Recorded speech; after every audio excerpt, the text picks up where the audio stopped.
Kita berdoa, kami bersyukur dan bersukacita di dalam Tuhan yang telah mengaruniakan kepada kami iman.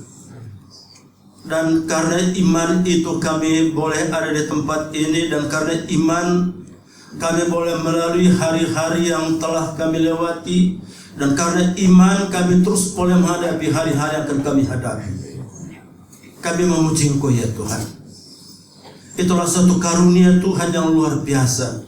Itulah satu kekayaan berkat yang luar biasa. Itulah iman yang Tuhan karuniakan.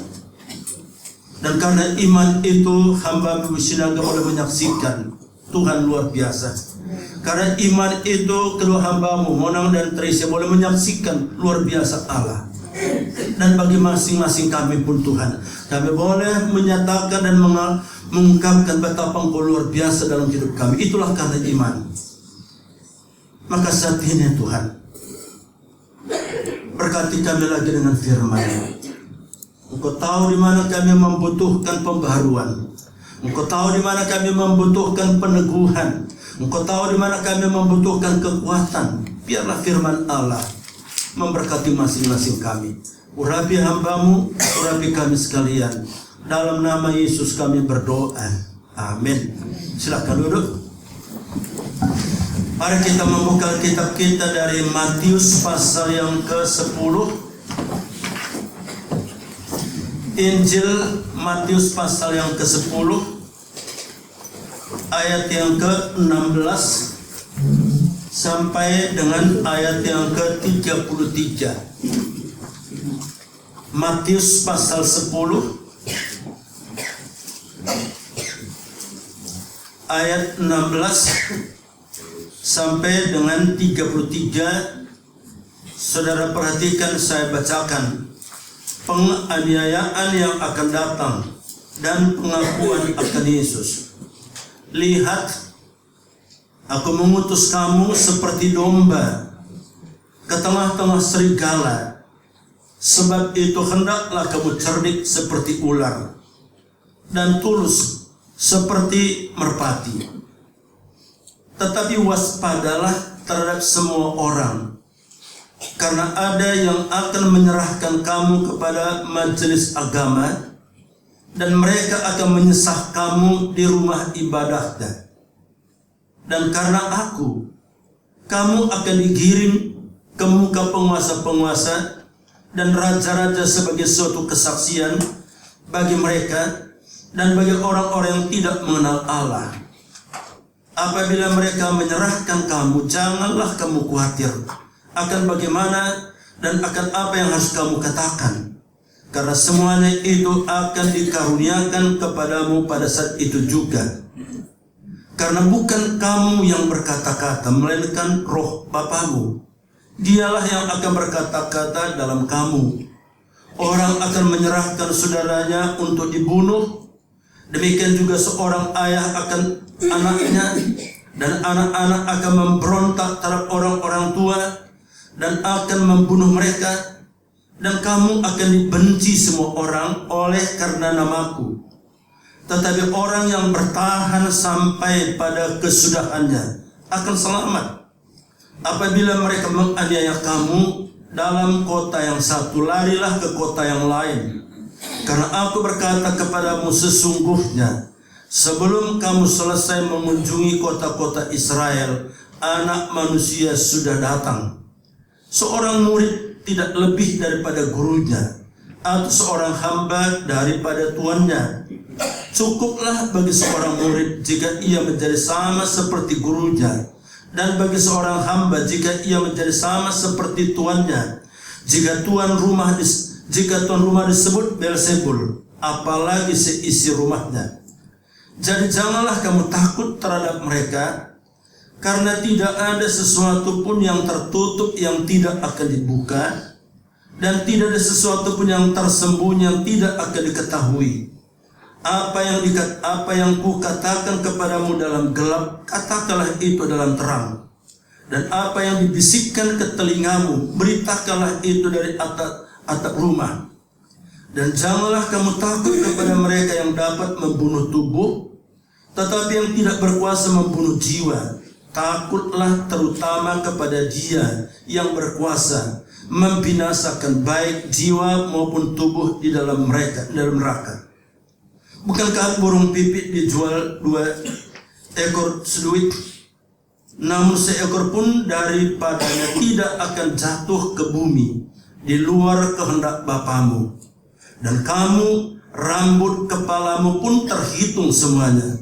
Sebab itu janganlah kamu takut, karena kamu lebih berharga daripada banyak burung pipit. Setiap orang yang mengakui aku di depan manusia, aku juga akan mengakuinya di depan Bapa-Ku yang di sorga. Tetapi barang siapa menyangkal aku di depan manusia, aku juga akan menyangkalnya di depan Bapa-Ku yang di sorga. Sampai sedemikian jawab pembacaan firman Tuhan. Dan saya ingin bacakan satu ayat. Itulah ayat yang ke-38, Matius pasal 10. Barang siapa tidak memikul salibnya dan mengikut aku, ia tidak layak bagiku. Jadi inti firman Tuhan ini saya hanya pikir satu. Bagaimana kita layak di hadapan Tuhan? Ya. Bagaimana supaya kita layak? Jadi berbicara tentang penganiayaan ini adalah tidak bisa dilepaskan daripada satu kehidupan yang layak. Maka firman Tuhan ini jelas bertolak belakang, jelas tidak sesuai dengan pandangan orang. Ya, sebagian orang punya pandangan yang pasti bertolak belakang dengan firman Tuhan ini. Ya, karena sebagian orang punya pandangan mengikut Tuhan itu ya, makmur, sehat, ya, berhasil, sukses, enak, tenang, aman. Tapi bagian firman Tuhan kita baca hari ini sangat bertolak belakang. Ya. Sebagai orang percaya, sebagai anak Tuhan, dapat dikatakan hidupnya senantiasa dalam keadaan terancam. Karena dikatakan dalam ayat yang ke-16 tadi, lihat aku mengutus kamu seperti apa? Tidak dikatakan seperti serigala di tengah-tengah domba, tapi seperti domba di tengah-tengah serigala. Sangat gampang, sangat sederhana. Ya, itu berarti apa? Senantiasa dalam keadaan terancam, senantiasa dalam keadaan tidak aman.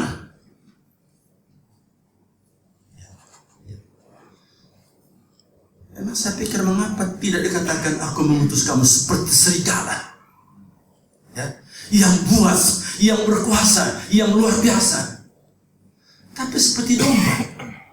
Ya, domba yang lemah, domba yang tidak berdaya, domba yang tidak punya kekuatan. Dan itulah posisi saudara, itulah posisi saya. Kita bukan serigala, kita domba. Kita seperti domba. Ya. Maka saudara yang saya kasihi, ya, tatkala saya baca ayat yang ke-18, 38 ini, ya, tidak layak. Ya, saya takutkan sekarang ini banyak orang kita tidak layak. Ya. Dan rasanya sekarang ini hamba Tuhan, para pendeta yang paling laku, yang paling laris adalah apa? Yang bisa menyampaikan aman, jangan salib. Ya. Saya rasa hamba Tuhan paling laku itu kalau dia bisa menyampaikan apa? Meyakinkan kepada jemaat, kamu diberkati, kamu sehat, kamu sukses. Saya rasa hamba Tuhan seperti pasti laku. Pasti laku. Jadi kalau saya bisa menyampaikan kepada jemaat itu, rumah tanggamu diberkati, bisnismu diberkati, kesehatanmu diberkati, saya percaya minggu depan saya diulang lagi. Ya. Tapi tatkala kita menyampaikan firman Tuhan seperti ini, mungkin dia katakan apa? Wah, itu hamba Tuhan, jangan lagi dulu, tunggu aja dulu, jangan dulu. Maka saya di sini intinya apa? Akan banyak orang-orang Kristen hidup tidak layak. Akan banyak orang-orang kita akan terbuai dengan satu kehidupan dalam kehidupan yang tidak layak, tidak berkenan. Maka kalau hari ini tema yang diberikan oleh sinode, ya, penganiayaan akan datang, ini jelas sangkut pautnya bagaimana supaya saudara berkenan di mata Tuhan, bagaimana supaya layak di mata Tuhan, bagaimana saya bisa layak di mata Tuhan. Itulah salib. Dan kalau kita berbicara tentang salib, yang pertama berarti siap membayar harga, mengerti nilai sebuah ketaatan, mengerti nilai daripada sebuah iman. Itu yang pertama saya di sini. Ya.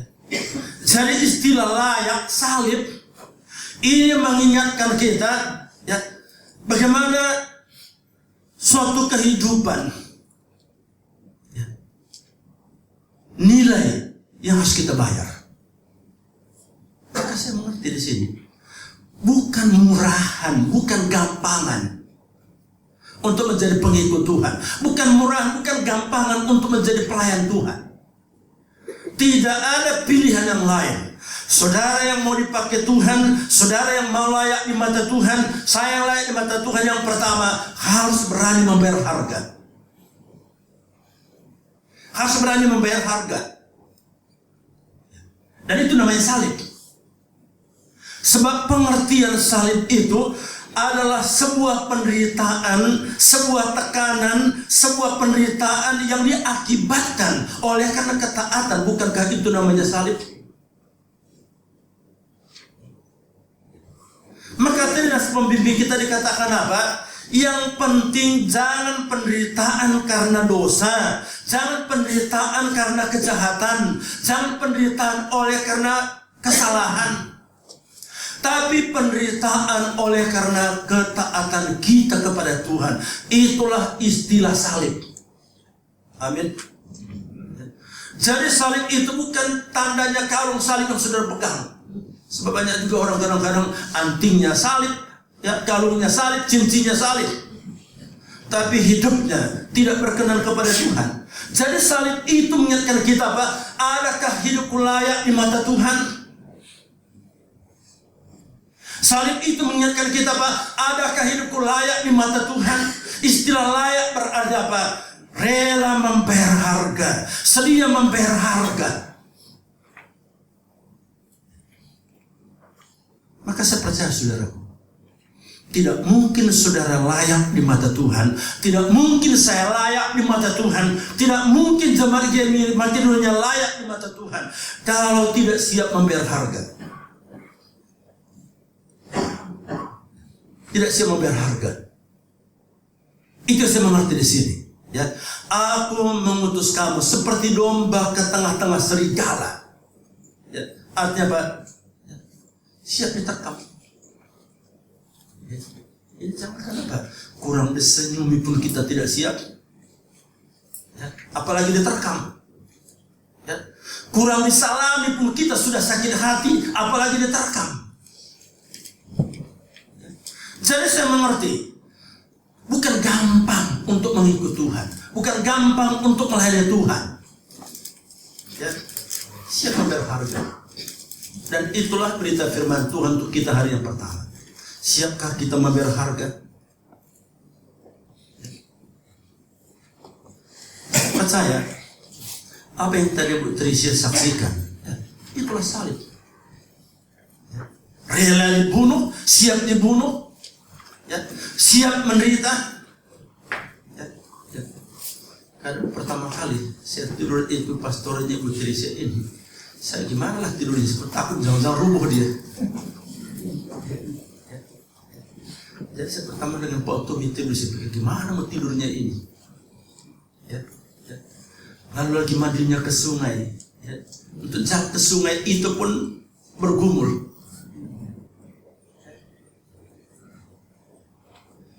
Lalu pas kemarin kunjungan lah itu, mulai kunjungan itu Natal, mulai selesai ke gereja, mulai jam 10, selesai jam 2 pagi kunjungan dari rumah ke rumah. Pulang itu sudah masuk angin. Kenapa? Tiap rumah tidak ada minuman lain, hanya dikasih itu Sprite dan Coca-Cola. Baik, tiap rumah itu hampir belasan rumah itu jual sedikit-sedikit udah kebun. Tapi sebelum lalu malam-malam pada kedua, Pak, saya tidak bisa tidur. Tapi saya pikir belum apa-apa. Ya. Maka saudara yang saya kasihi, ya, menjadi pertanyaan sekarang, maulah kita layak di mata Tuhan? Rindulah kita layak di mata Tuhan. Kalau saudara rindu layak di mata Tuhan, saudara harapkan layak di mata Tuhan, tidak ada pilihan. Yang pertama apa? Berani membayar harga. Amin. Berani membayar harga. Ya. Pengorbanan. Dan saya mengerti, dalam garis inilah Paulus katakan apa? Aku tidak menghiraukan nyawaku sedikit pun. Jangankan tenaga, jangankan waktu, jangankan uang, nyawa. Itu salib. Ya. Saya kadang-kadang kok untuk nyalami orang pun rasanya kok berat sekali. Gimana mau layak? Untuk ngomong pun rasanya berat sekali. Bagaimana mau layak? Ya. Maka doa saya tatkala saya mau menyiapkan firman Tuhan, mampukanlah kami menjadi pengikut Tuhan, menjadi hamba Tuhan yang layak. Bukan yang semangat, bukan yang berapi-api, tapi yang layak. Layak berarti apa? Sekali lagi saya katakan hanya satu, berani membayar harga, rela membayar harga. Ya. Jadi kadang-kadang kalau saya renungkan, ya, dalam mengikut Tuhan, ya, sebenarnya, ya, hambatan-hambatan terjadi, halangan-halangan terjadi. Sebab bukan halangannya itu, bukan hambatannya itu. Memang hati kita belum siap membayar harga. Belum siap. Ya. Sehingga terlalu banyak hambatan. Ya. Keinginan si tinggi. Ya. Keinginan si luar biasa. Ya. Tapi sedikit hambatan terhalang. Kenapa? Karena belum siap membayar harga. Belum siap. Maka jemaat Makedonia, kalau kita mau jemaat kita layak di mata Tuhan, bukan layak di mata pendeta. Layak di mata Tuhan, bukan layak di mata sinode. Yang pertama, siapkan hati kita, rela membayar harga. Rela membayar harga. Dan dikatakan tadi apa? Ya, memang itu satu karunia. Kalau kita baca Filipi pasal 1:29, ya, menderita itu, salib itu merupakan satu karunia. Mari kita baca sebentar Filipi pasal 1. Filipi pasal 1 ayat yang ke-29. Dan ini Paulus sampaikan tatkala ia di penjara, dan dari penjaralah ia sampaikan firman Tuhan ini. Filipi 1 ayat 29 berbunyi demikian. Sebab kepada kamu dikaruniakan bukan saja untuk percaya. Ya. Gampang kita katakan Allah luar biasa, Allah luar biasa, Allah luar biasa. Tapi selanjutnya, melainkan juga untuk menderita. Menderita apa? Menderita untuk apa? Untuk Dia. Jadi tidak bisa dipisahkan. Mengakui Tuhan luar biasa, merelakan hati berkorban, mengakui Allah luar biasa, tapi juga memberikan hati kita untuk menderita bagi Yesus. Siap memikul salib? Berat ya. Tapi sebentar kita lihat bagaimana memikul salib itu. Ya. Jadi yang saya ingin sampaikan bahwa salib itu artinya penderitaan oleh karena apa? Membayar harga karena ketaatan. Ya. Jadi jangan salah arti salib. Sebab saya pernah saksikan di sini orang mengerti salib itu dosa disamakan dengan salib. Ya. Ya. Karena kesalahannya, karena kebodohannya, ia menderita, ia masuk penjara. Lalu katakan, wah Pak, ini salib bagiku. Ini bukan salib, itu kebodohanmu, dosamu. Ya. Jadi kalau karena kesalahan kita sakit, itu bukan salib, itu dosa. Saya katakan, sudah tahu kolesterolnya tinggi, lalu makan durian, makan kambing apa, lalu sakit, dia katakan, wah Pak Pendeta salib begini. Bukan salib, itu bodoh, dosa. Jadi jangan saudara samakan salib dengan dosa, jangan. Itu 180 derajat. Itu satu ke timur, satu ke barat. Ya. Kalau karena kita buat salah, lalu kita menderita. Kalau saudara karena menipu, lalu masuk penjara, jangan katakan salib, itu dosa. Itu dosa. Hanya saya katakan tadi, kadang-kadang iblis itu menghibur orang dengan hiburan palsu. Oh, itu salib bagimu, salibmu itu salibmu. Padahal dosa. Ya. Saya percaya, kalau makin berat salibnya, berkat Allah makin besar. Amin. Tapi kalau makin besar dosanya, hukumannya makin berat. Itu beda kan? Kalau salibnya makin berat, berarti apa? Berkatnya makin melimpah. Tapi kalau dosanya makin banyak, berarti apa? Hukumannya makin akan menyiksa. Itu pertama. Ya. Yang kedua, hidup layak. Ya. Salib menuntut yang kedua, itulah komitmen. Punya komitmen. Tidak mungkin kita memikul salib, tidak mungkin kita menjadi anak Tuhan yang layak kalau tidak punya komitmen. Mari kita baca Matius pasal 10 ayat yang ke-22. Matius pasal 10 ayat 22 berbunyi demikian. Dan kamu akan dibenci semua orang oleh apa? Oleh karena namaku. Jadi bukan dibenci karena kita salah, bukan dibenci karena karakter kita, bukan dibenci karena watak kita, bukan dibenci karena kebiasaan kita, tapi dibenci karena apa? Karena nama Yesus. Ya. Sebab ada orang kadang tidak suka kepada kita karena karakter kita, itu beda. Itu bukan salib. Ya. Ya. Kalau orang tidak senang dengan kita, sulit bergaul dengan kita karena karakter kita, itu lain. Lalu dikatakan apa? Tetapi, ini kalimat ini sangat penting. Itu hidup layak di mata Tuhan. Tetapi orang yang bertahan sampai pada kesudahannya akan selamat. Perhatikan apa? Bertahan. Ini komitmen. Orang yang bertahan. Ya, sekali lagi saya katakan, ini satu tantangan, ini satu perjuangan yang tidak mudah.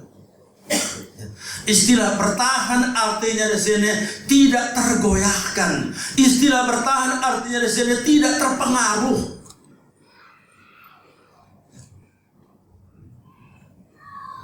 Memang istilah bertahan juga di sini dipakai namanya setia. Saya sudah sampaikan sini, setia berarti apa? Ya, tetap dalam komitmen, tidak tergantung, tidak berpengaruh, tidak pengaruh situasi apapun. Dan saya rasa saudaraku, orang seperti ini yang layak di mata Tuhan. Bertahan. Ya. Maka bersyukurlah kita, berbahagialah kita yang punya komitmen. Amin. Punya komitmen. Dan ini yang dipakai oleh Tuhan. Jangan harapkan kita dipakai Tuhan kalau tidak punya komitmen. Dan saya sampai hari ini saya terus pelihara. Komitmenmu. Ya. Pak Effendi tiap kali pengarahan katakan begini, ya. Siap tidak makan, siap tidak makan. Ya, tapi betul saya rasa pikir Pak Effendi kenapa siap tidak makan. Ya. Saya rasa sampai sekarang betul kita semua makan. Tapi saat itu saya memang menderita memang. Ya. Tapi apa? Komit. Ya, biar tidurnya di mana, biar makannya makan apa, biar diperlakukan bagaimana, yang penting apa? Saya tidak akan bergeser daripada salib itu. Itu namanya komitmen. Amin. Ya, komitmen. Dan saya rasa hamba-hamba Tuhan yang punya komitmen adalah, saya rasa inilah hamba Tuhan yang bermutu. Amin. Inilah hamba Tuhan yang bermutu. Ya, jadi mutu hamba Tuhan itu, mutu kekristenan itu tidak ditentukan. Bagaimana semangatnya, bagaimana pengorbanannya, bagaimana perjuangannya, tapi komitlah. Dan kita rindukan, ya, saya sebagai gembala, tapi kalau saya baca firman Tuhan, Tuhan berikanlah aku hamba-hamba Tuhan, berikanlah aku teman-teman sekerja, berikanlah aku jemaat yang komitmen, punya komitmen. Saudara, tidak akan mungkin kita maju kalau tidak punya komitmen. Harus komit. Komitmen itu, dan saya percaya orang yang punya komitmen pasti diberkati Tuhan. Amin. Pasti ditolong oleh Tuhan. Dan ini satu perjuangan. Untuk komitmen itu, sekali lagi saya katakan, ini satu perjuangan yang tidak gampang. Ya, butuh penyangkalan diri, butuh penguasaan diri. Dan salah satu, kalau kita jujur, banyak kegagalan kita oleh karena apa? Tidak ada penyangkalan diri. Tidak ada penyangkalan diri. Sehingga karena apa? Kita terlalu mengikuti keinginan kita. Bahkan bukan hanya keinginan kita, keinginan setan. Masih lumayan kau keinginan kita. Yang saya takutnya keinginan setan. Ya. Sehingga seringkali kita apa? Membuat setan itu tersenyum. Tapi Yesus menangis. Mari kita belajar hari ini. Dan tatkala saya baca firman Tuhan ini minggu yang lalu, saya katakan, Tuhan, jadikanlah aku pengikut Yesus, jadikanlah aku hamba Tuhan yang senantiasa membuat Tuhanku tersenyum. Jadikanlah aku hamba Tuhan, jadikanlah aku pengikut Tuhan yang senantiasa membuat hamba Tuhanku tersenyum. Cukuplah dia sudah menangis di kayu salib. Amin. Jangan buat lagi Yesus tersiksa. Jangan kita lagi menyiksa Yesus, saudara. Jangan. Buatlah dia tersenyum. Mari kita komit. Nah, saya percaya orang yang komitmen pasti dipakai Tuhan dan pasti diberkati oleh Tuhan. Bertahan dan puji Tuhan. Ya. Sampai hari ini bisa bertahan dan terus bertahan. Amin. Ya. Jadi tidak bertahan di sini berjalan. Ya, tadi penyampaian. Ya. Sekalipun tidak sesuai dengan kita mau, tidak sesuai dengan kita harapkan, tidak sesuai dengan kita inginkan, pokoknya komit. Ya. Saya pikir termasuk dalam pelayanan, betul. Ya. Ya. Dan ini yang seringkali kita buat pusing kepala, bukan hanya Yesus yang menangis. Ya. Kita kadang-kadang banyak pusing kepala karena apa? Banyak orang tidak komitmen. Hari ini begini, tapi besok begini. Hari ini begini, nanti begini lagi. Wah, kadang-kadang kita stres. Ya, ya. Kemarin selesai doa di sini, ya. Saya hampir sejam setengah itu telepon, ya, dengan seorang hamba Tuhan. Apa yang terjadi sekarang sana? Ya. Wah, saya katakan, Tuhan kok seperti ini? Tapi saya pikir satu, dia tidak komit. Ya. Sebentar begini, sebentar begini, sebentar begini. Ya, ya. Jadi saya selesai di sini, saya berdiri sana sudah tidak kuat lagi, saya jalan lagi ke depan. Ya, ya, ya, ya. Nah, di tempat dulu aja saya masuklah ke loteria di situ, duduk di situ. Ya. Jadi itu tidak salah, mulai selesai jam 10 doa di sini. Saya sudah ke doa itu 10:04. Nanti sampai Heli datang jam 12. Itu pun belum berhenti.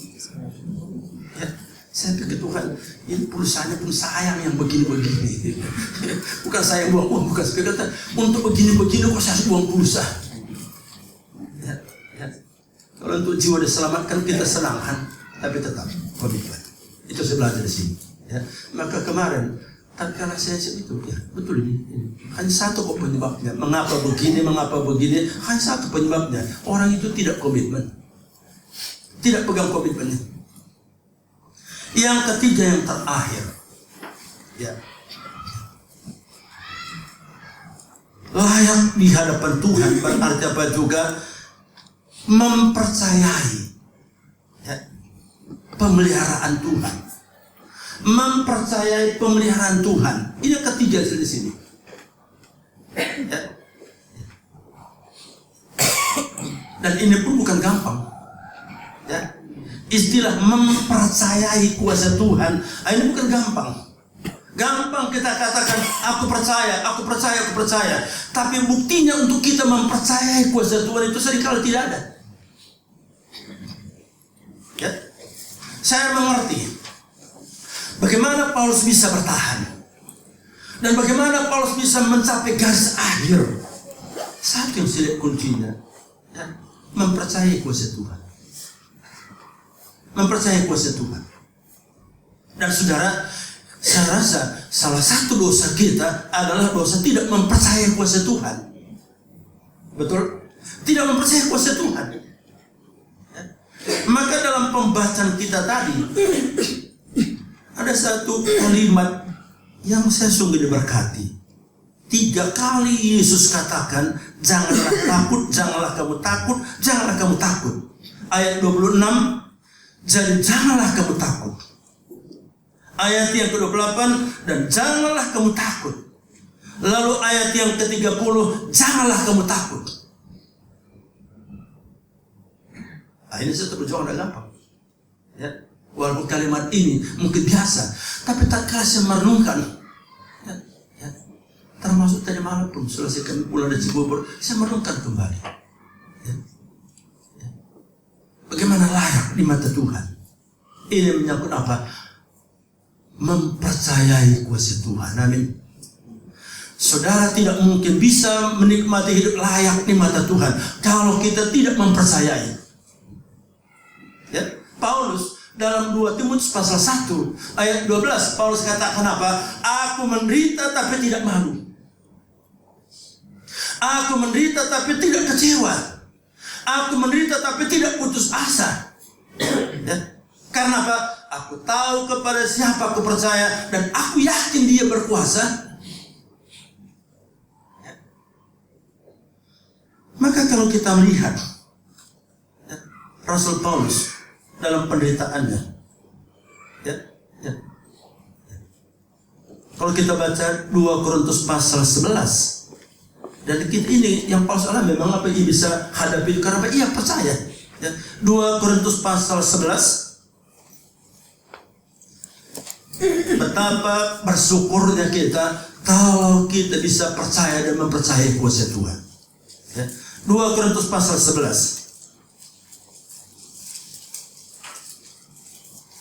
2 Korintus pasal 11 ayat yang ke-24 sampai ayat yang ke-27.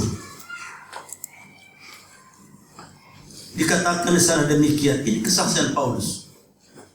5 kali aku disesah orang Yahudi. Setiap kali 40 kurang 1 pukulan. Ya. Jadi 5 kali disesat, setiap kali 40 kurang 1. Ya. Di berapa kali itu? Ya. Lalu yang kelima, 3 kali aku didera, 1 kali aku dilempari dengan batu, 3 kali mengalami karam kapal. Sehari semalam aku terkatung-katung di tengah laut. Ya. Ya. Jadi saya pikir kemarin tim kita baru malam ke Kalimantan Pak, belum apa-apa Pak. Ya, baru 6 jam kita Pak kemarin tertahan, tapi masih di darat, ini di laut. Ya. Laut, terkatung-katung. Jadi saya nunggu, ternyata kemarin tim kita ke Kalimantan Barat belum apa-apa itu. Ya, belum apa-apa. Ya. Lalu dikatakan apa? Dalam perjalananku aku sering diancam bahaya banjir. Ya. Dan bahaya penyamun. Bahaya dari pihak orang-orang Yahudi dan pihak orang bukan Yahudi. Bahaya di kota, bahaya di padang gurun. Ya, ya. Sudah di padang gurun bahaya lagi. Ya. Jadi penderitaannya double-double, berlipat-lipat ganda. Ya. Bahaya di tengah laut. Bahaya dari pihak saudara-saudara palsu. Ini lagi menyakitkan, saudara palsu. Ini lebih mengerikan. Ya. Ya. Palsu artinya di sini orang-orang munafik, orang-orang yang tidak jujur, orang-orang bersaudara. Oh, ini lebih celaka. Depan kita dia tersenyum, tapi di belakang dia tusuk. Ini lebih menderita lagi. Ya. Ya. Tapi Paulus katakan apa? Mari kita baca dalam 2 Timotius pasal 1 ayat 12. Nah ini yang layak. Ya. 2 Timotius pasal 1 ayat yang ke 12. 2 Timotius 1:12 sama-sama kita bacakan. ayat 11 dan ayat yang ke-12. Sama-sama kita bacakan 1, 2, 3. Untuk Injil inilah aku telah ditetapkan sebagai pemberita, sebagai rasul dan sebagai guru. Itulah sebabnya aku menderita semuanya ini, tetapi aku tidak malu, karena aku tahu kepada siapa aku percaya, dan aku yakin bahwa Dia berkuasa memeliharakan apa yang telah dipercayakan kepadaku hingga pada hari Tuhan. Maka saudaraku, salah satu istilah layak itu berarti apa? Mempercayai kuasa Tuhan. Tatkala kita tidak mempercayai, berarti apa? Kita tidak layak. Berarti apa? Kita tinggalkan salib. Berarti apa? Kita tinggalkan salib itu. Ya. Dan itulah yang kita belajar hari ini. Katakan tidak layak. Tidak, jangan takut, jangan takut.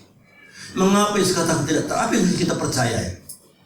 Secara singkat yang saya sampaikan di sini, yang harus kita percayai, yang pertama, yang harus kita percayai, walaupun menderita, walaupun dianiaya, walaupun didera, walaupun menderita, tapi harus kita percaya yang pertama. Mulai ayat yang ke-18 tadi. Ya. Dan selanjutnya, ya. Khususnya dalam ayat yang ke-20. Karena bukan kamu yang berkata-kata, melainkan Roh Bapamu. Dia yang akan berkata-kata di dalam kamu. Artinya pada sini, sesulit apapun, seberat apapun, percaya saudaraku, ada Roh Kudus menolong kita. Ada Tuhan menolong kita. Yang tidak akan biarkan kita berjuang sendirian. Yang tidak akan biarkan kita berjuang sendirian. Ada Tuhan yang berjuang untuk kita. Percayakah kita? Ya. Tatkala kita disakiti, tatkala kita difitnah, tatkala kita ditekan, yakinkah kita bahwa ada Tuhan yang berjuang untuk orang itu?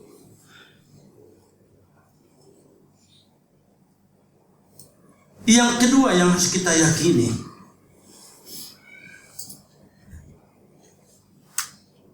bahwa Tuhan merasakan apa yang kita rasakan. Kalau kita baca dalam pembacaan kita tadi,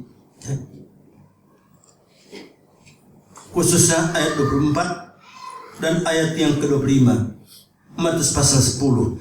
Ayat ini yang Tuhan ingatkan kepada saya, aku rasakan apa yang kamu rasakan.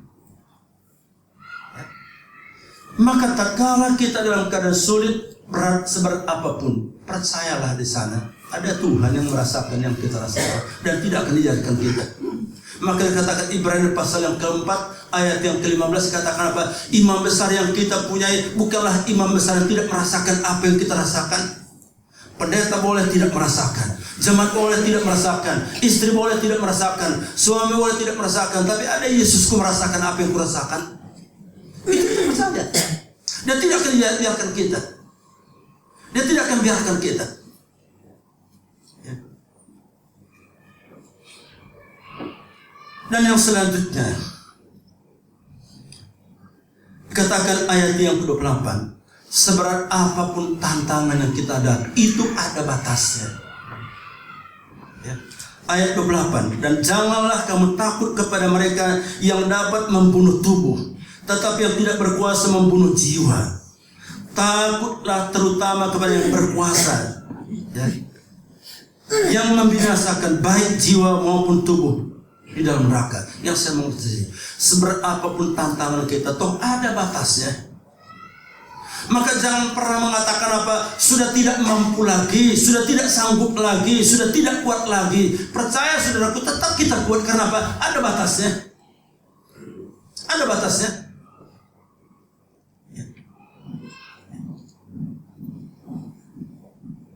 Dan yang terakhir saya tutup aja di sini, ya, bahwa Tuhan tidak akan pernah menelantarkan kita dan membiarkan kita. Karena ayat yang ke-30 mengatakan, kamu lebih berharga, kamu lebih berharga. Jangan lupa siapa kita di mata Tuhan. Ya.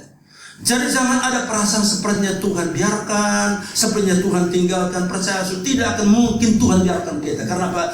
Kita begitu berharga di mata Tuhan. Kita begitu mulia di mata Tuhan. Maka sebenarnya apapun masalah kita, jangan pernah melupakan saya berharga di mata Tuhan. Saya mulia di mata Tuhan. Artinya apa?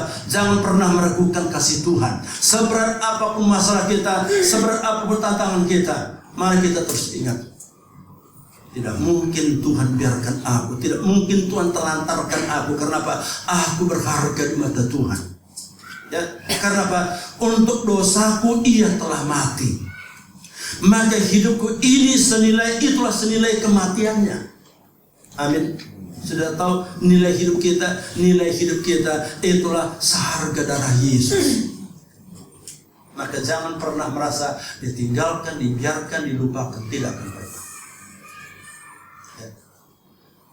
Maka firman Tuhan kata apa? Ya, berbahagialah karena aku kamu dinista.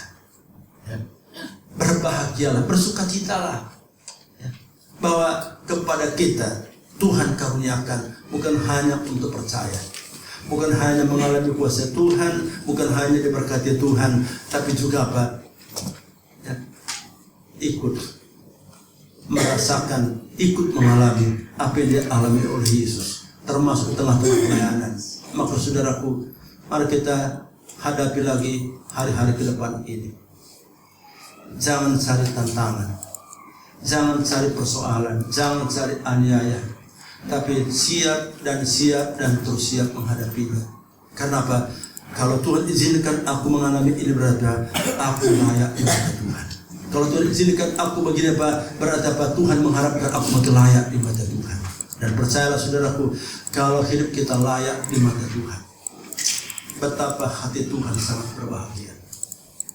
Dan saya rasa kita semua berbahagia kalau kita menyukakan hati Tuhan. Amin. Jadi itu saya sampaikan untuk hari ini, berjuanglah untuk menyukakan hati Tuhan yang telah berjuang bagi kita. Mari kita berdoa. Ya Tuhan Yesus yang baik, kami bersyukur untuk firman-Mu hari ini yang kembali boleh mengingatkan kami untuk memiliki dan menikmati satu kehidupan yang layak di mata Tuhan. Tolonglah kami Tuhan, bimbing kami Tuhan, tolong kami Tuhan. Benar Tuhan, kami seperti domba di tengah-tengah serigala. Kami tidak punya kekuatan, kami tidak punya kesanggupan, tapi kami tahu di dalam Engkau kami kuat. Kesanggupan kami adalah dalam Tuhan dan oleh karena Tuhan. Maka tolong kami tiap-tiap saat bergantung kepada Tuhan. Tiap-tiap saat ingatkan kami tidak sanggup tanpa Engkau ya Tuhan. Meteraikan firman-Mu dalam hati kami. Hamba-Mu berhenti berbicara. Biarlah Roh Kudus yang menyempurnakan. Dalam nama Tuhan Yesus kami berdoa. Amin.